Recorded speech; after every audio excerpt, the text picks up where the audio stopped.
amigos, en este video les traigo una comparativa entre dos tarjetas de video que hoy se disputan el lugar de la campeona por precio y prestaciones para jugar a 1080p. La Gigabyte Gaming 4G Radeon RX 570 de 4 GB de memoria RAM y la Gigabyte Aorus Radeon RX 580 de 8 GB de memoria RAM. Y si se preguntan por qué comparo dos tarjetas de video distintas con capacidades de RAM diversas en circunstancias que ambas tienen variantes de 4 y 8 GB de memoria RAM, bueno, la respuesta es sencilla, son las que tengo, así que veamos qué conclusiones podemos sacar. Y como es tradicional en este canal que no reservo nada para el misterio, aquí va un gigantesco spoiler: si no hacen overclock les convendrá la RX 580, y si están dispuestos a hacerlo, la RX 570 es una excelente opción. En el resto del video les comentaré sobre las características más específicas de las tarjetas de video probadas, los resultados comparativos en juegos con y sin overclock. Partamos con la RX 570 de 4 GB. Esta tarjeta la compré nueva hace varios meses y de fábrica viene con una velocidad de núcleo de 1244 MHz y una velocidad de memoria RAM de 1750. En la otra esquina tenemos la RX 580, que viene en un modelo Aorus con una velocidad de núcleo de 1360 MHz y una velocidad de memoria RAM de 2000 MHz. Esta tarjeta, como mostré en el video pasado, la compré usada en minería por eBay y le hice un mantenimiento y no me ha dado ningún problema. Ambas tarjetas de video fueron probadas con el mismo equipo. En lo medular consiste en un procesador Ryzen 5600 con un overclock a 3.9 GHz, ello acompañado de un sistema de refrigeración líquida de 240 mm. Además cuenta con 16 GB de memoria RAM a 3200 MHz con latencia CL16. Esto en una placa madre Asus TUF B450M. Todos los componentes los pueden ver en la descripción del video. Finalmente, toda la información ha sido mediante la utilización de una capturadora externa conectada a mi PC principal, así que los resultados no se ven afectados por algún software que capture internamente la información. Así que teniendo claro qué es lo que estamos probando y cómo es el equipo, podemos ver en este gráfico una vista general que nos da cuenta de los resultados de cuadros por segundo y 1% mínimo de los 7 juegos probados: el Ghost Recon Breakpoint, el Fórmula 1 2018, el Grand Theft Auto 5, el Rage 2, el Doom 2016, el Crysis 3 y el Battlefield 1. En estas condiciones, es decir, stock sin modificar nada con los valores de serie y en 1080p y con la misma calidad gráfica en ambas tarjetas de video, la RX 580 fue superior a la RX 570 en un promedio de un 27%, lo que es bastante y mucho más de lo que yo creía que iba a pasar. La mayor diferencia se dio en el Rage 2, en que en el 1% mínimo la 580 es superior en un 44% a la 570, esto es 38 cuadros por segundo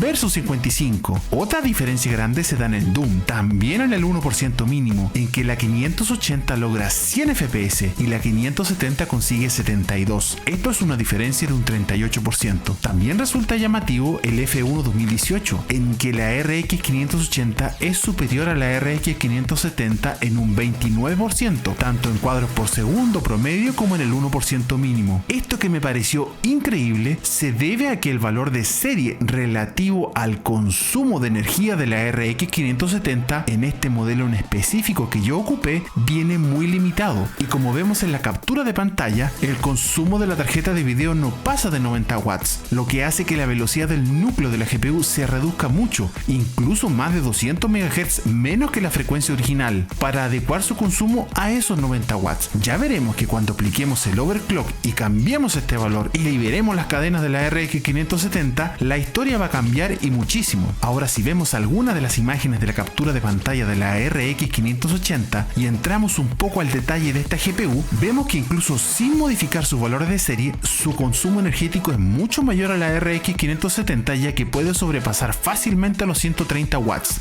y pese a eso mantiene su velocidad de 1365 MHz. En este aspecto se nota que está mucho más liberada la RX 580, lo que le permite entregar desde el inicio, sin tocarle nada, prácticamente todo su potencial. Ahora, si vamos a los resultados del overclock, en lo que se refiere a la RX 570, de una velocidad de reloj original de 1244 MHz pasamos a 1350, y la memoria RAM la pasamos de 1750 MHz a 2000 MHz, y finalmente el límite de consumo de poder lo ampliamos a un 50%. Y se me olvidaba un undervolt de 87 mV.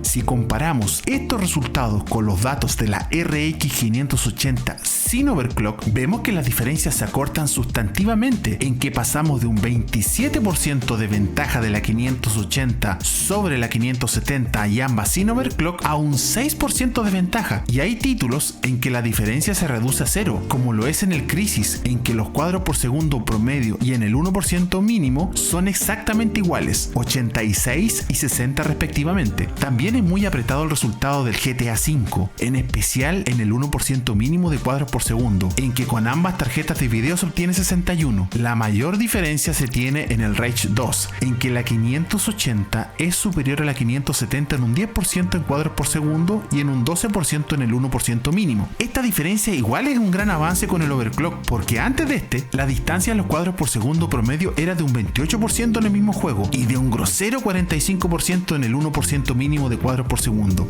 Es decir, en este último apartado el overclock hizo una enorme diferencia, en que el juego pasó de no ser muy jugable a perfectamente fluido. Ahora, para ser un poco más justos, la RX 580 también se puede overclockear y volver a estirar la diferencia. Sin embargo, el potencial de esta es bastante menor que la RX 570, dado que la principal limitación de esta última tarjeta de video es el consumo energético, el cual, a ser ampliado en un 50%, nos permite aproximarnos bastante a la RX 580. Ahora la 580, si bien igual se beneficia de aumentar el porcentaje de consumo energético, no es tanta la ganancia, porque ya entramos en el límite de los componentes. En mi caso en particular, por tener por muy poco tiempo la 580 al momento de estas pruebas, conseguí un overclock bastante miserable, porque en velocidad de núcleo apenas pasé de 1365 MHz a 1430, y la velocidad de la memoria RAM no la cambié, es decir, mantuve 2000 MHz, porque todavía estoy buscando estabilidad de la tarjeta de video. Así que para no tener problemas de que se me caiga el juego a mitad de camino y tener que hacer todas las pruebas de nuevo con otros valores, me fui a la segura y mantuve la memoria RAM en sus valores de serie, pese a que algunos han logrado aumentar 200 MHz este valor. Sin embargo, por los resultados que he visto, tampoco distan mucho de lo que yo logré. Así que si consideramos los resultados de la RX 570 con overclock versus los resultados de la 580 con el pequeño overclock que logré, la diferencia anterior de un 6% se nos amplía a apenas un 8%. Así que en definitiva, la decisión de compra, si es que están dispuestos a hacerle overclock a la RX 570, va a pasar fundamentalmente por la configuración de memoria que necesiten y el precio. En el caso de la memoria, hay variantes de 4 y 8 GB, y respecto al precio, si la diferencia es muy menor, igual me iría por la 580. Sin embargo, si están muy cortos de presupuesto o si la diferencia en precio en sus respectivos mercados es muy grande, la RX 570 es una excelente opción. Sí tiene que tener presente que lo habitual es que un overclock someta a mayor estrés su tarjeta de video. Esto implica mayor temperatura, lo que afecta a la longevidad de la tarjeta de video, y también hay más consumo de energía y pueden sufrir problemas de estabilidad. Espero les haya gustado este video y nos vemos en la siguiente.